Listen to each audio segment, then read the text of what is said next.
Hello नमस्कार, मैं सदर सैफी और आप देख रहे हैं हमारा खास बुलेटिन। लोकसभा चुनाव 2024 के तहत कल यानी शुक्रवार 19 अप्रैल को पहले चरण का मतदान हो चुका है, लेकिन कुल 7 चरणों में हो रहे मतदान का अंतिम चरण 1 जून 2024 को संपन्न होगा और फिर 4 जून को मतगणना होगी। इसी बीच तमाम पार्टियों अलग अलग सीटों के लिए अपने उम्मीदवारों की घोषणा कर रही है। जहां जरूरत है वहां पहले से ही घोषित उम्मीदवार को बदलने से ही पार्टी प्रयास कर रही है। ऐसा ही कुछ मायावती पार्टी यानी बीएसपी ने किया है।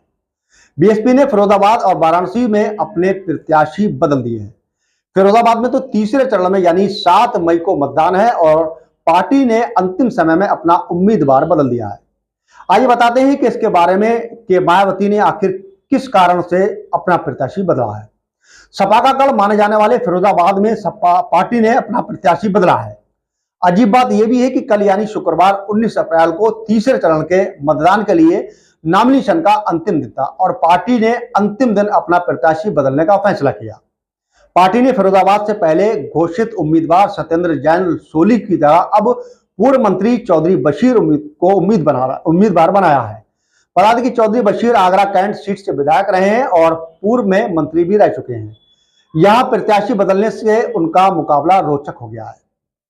यह प्रत्याशी बदलने के मुकाबला रोकता हुआ है। वही इंडिया गठबंधन की ओर से सपा ने अक्षय यादव को अपना उम्मीदवार बनाया है, जबकि एनडीए ने ठाकुर विश्वजीत सिंह को टिकट भी दिया है। वही बहन मायावती की बहुजन समाज पार्टी ने प्रधानमंत्री नरेंद्र मोदी के खिलाफ पहले से घोषित अपने प्रत्याशी को बदल दिया है। पहले पार्टी ने अतर जमाल लारी को अपना प्रत्याशी बनाया था, लेकिन अब उन्होंने सैयद नेलाज उर्फ मंजू भाई को अपना उम्मीदवार घोषित किया है।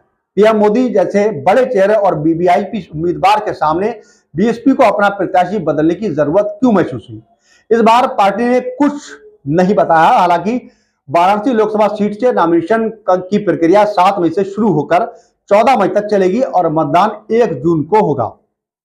वहीं उत्तर प्रदेश लोकसभा चुनाव 2024 में वाराणसी लोकसभा सीट पर वीवीआईपी सीट यह है। साल 2014-2019 में लगातार 2 बार प्रधानमंत्री नरेंद्र मोदी यहां से जीत हासिल कर चुके हैं।